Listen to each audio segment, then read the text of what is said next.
trying to build a company and have it succeed is like eating glass and staring into the abyss. The way to sell any product is through word of mouth. When we first started out, I think our ambitions were really quite low. It was really to make enough money to pay the rent.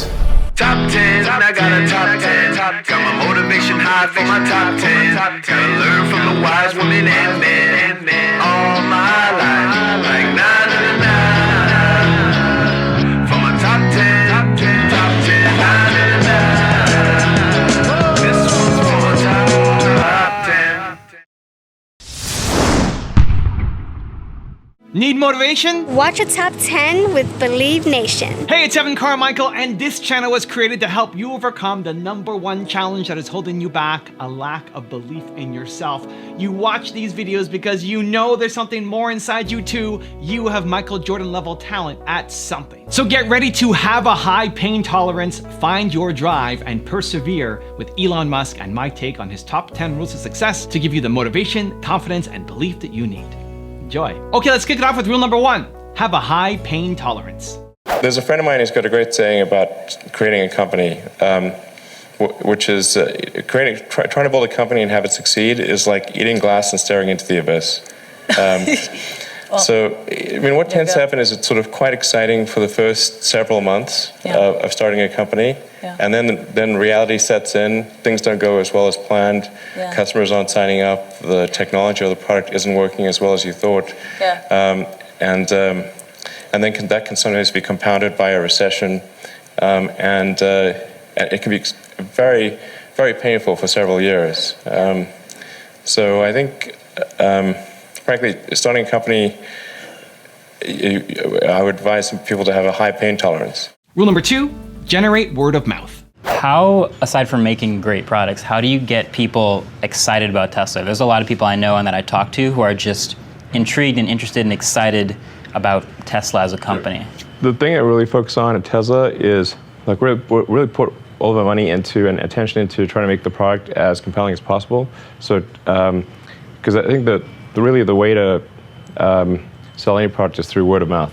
So if somebody gets the car, they really like it, and actually the key is like to have a product that people will love. And generally people, if they're at a party or talking to friends or whatever, you'll talk about the things that you love. But if you just like something, it's okay. You're not going to care that much. But if you get love the reactions from the highs and the lows, so you got to make sure people really love it. You're going to talk, and then that'll generate word of mouth. And that's basically how our sales have grown. Like we don't spend any money on advertising or endorsements or so anyone like buys our car, they just bought it because they like the car, and it's genuine. Rule #3, use your own money. Zip2 happened, you sold it, and it and bought the McLaren, and if I'm not mistaken, you invested most of that money into your next venture, X.com. That's right. Most of the funds went into X.com, which was later renamed PayPal, and that worked out pretty well. It worked out pretty well, but looking back on it, because you put a lot of your eggs in that basket, would you advise entrepreneurs to roll the bones quite the way you did? Yeah, absolutely. I think so. I think it's worth investing your own capital in what you do. I don't believe in the sort of other people's money thing. I think if you're not willing to put your own assets at stake, then you shouldn't ask other people to do that. Rule #4, ignore the competition. We don't think too much about what competitors are doing, just because I think it's important to be just focused on making the best possible products. It's sort of maybe analogous to what they say about if you're in a race. Don't worry about what the other runners are doing. Just run. Also, if you want to have more confidence, check out my 254 series. It's free. The link to join is in the description below. There are just times when something is important enough, you believe in it enough, that you do it in spite of the fear. Rule #5, find your drive. You're 47. What is the likelihood that you personally will go to Mars? 70%, we've recently made a number of breakthroughs that I'm just really fired up about. And when does that happen? In our lifetimes? Yeah.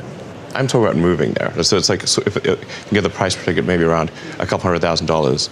This could be an escape hatch for rich people. No, your probability of dying on Mars is much higher than Earth. Really, the ad for going to Mars would be like Shackleton's ad for going to the Antarctic. It's going to be hard. There's a good chance of death. Going in a little can through deep space. You might land successfully. Once you land successfully, there will be you'll be working nonstop to build the base. So not much time for leisure. And once you get there, even after doing all this, there's a very harsh environment, so there's a good chance you die there. We think you can come back, but we're not sure. Now, does that sound like an escape hatch for rich people? And yet you would unhesitatingly go. There's lots of people that climb mountains. Why do they climb mountains? Because people die on Mount Everest all the time. They like doing it for the challenge. Rule number 6, persevere. When did it occur to you that Zip2 might be a success? Well, when we first started out, I think our ambitions were really quite low. It was really to make enough money to pay the rent. Yeah, we got a VC give us money. That was, yay! Yeah. We thought it was all over then. Yeah, it was pretty crazy. When we started out in '95, we literally, at the beginning, we had one computer, which would be the web server during the day, and then at night, I'd program on it.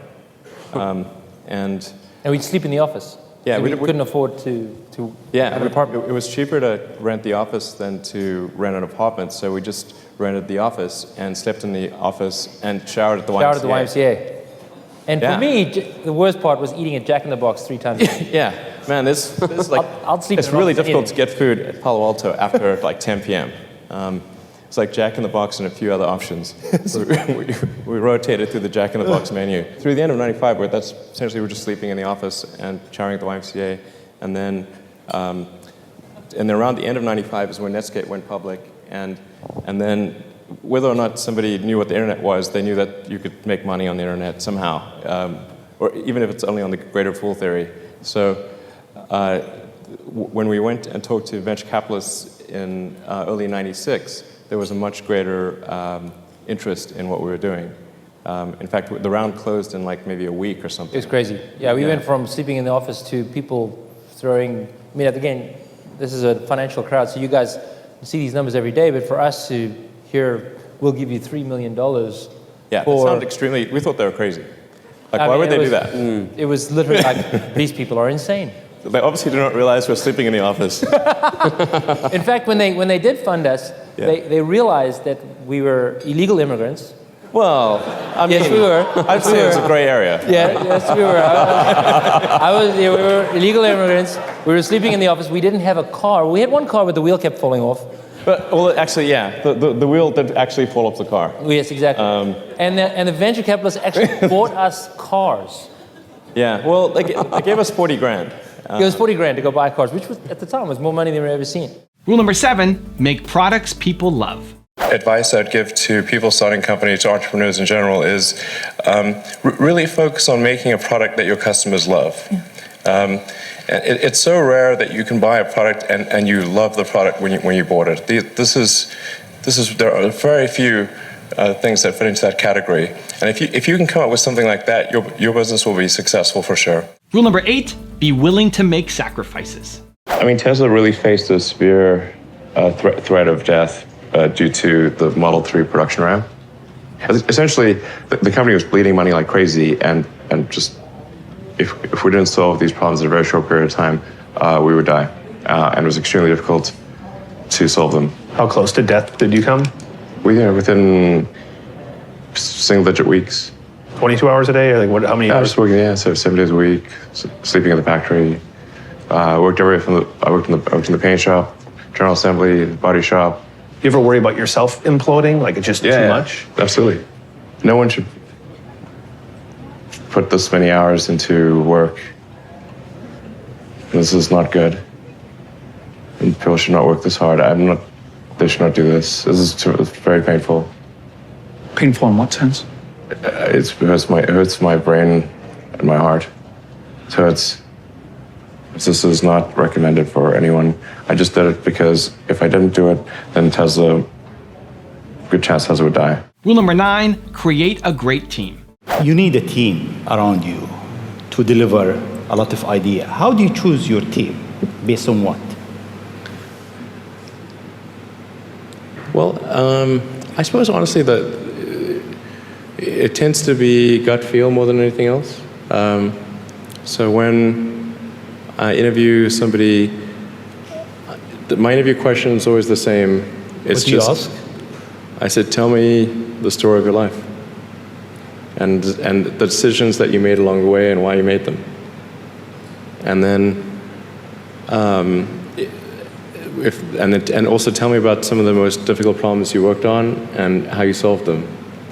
And that question, I think, is very important because the people that really solved the problem, they know exactly how they solved it.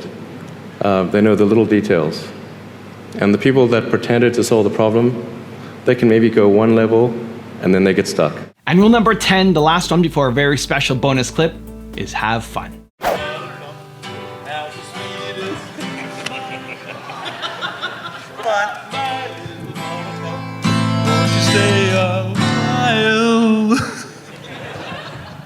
Come with me where moonbirds hits the sky.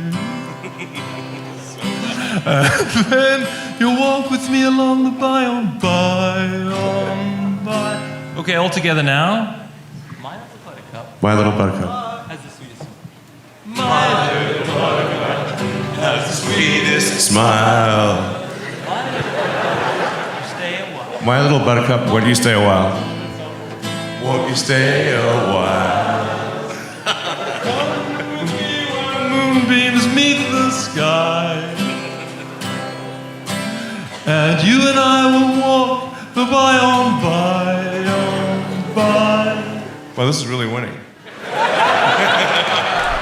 Now I've got a very special bonus clip from Elon on how to ask great questions that I think you're gonna enjoy. But before that, it's time for the 3-point landing questions. Let's go from just watching a video to taking action. Here we go. Question number 1. Who's the next person you need to hire for your team? Number 2, where do you need to just persevere? And number 3, how can you make your product something that people love? And if you made it this far in the video, I wanna celebrate you too. Give me a #believe down in the comments as well. Innovation comes from questioning the way things have been done before. Yeah. And if in the education system you're taught not to do that, that will inhibit entrepreneurship. Being able to question what you're being taught. Being able to... Yeah. I mean, just, saying, well, is there a better way? Yeah. To ask that question.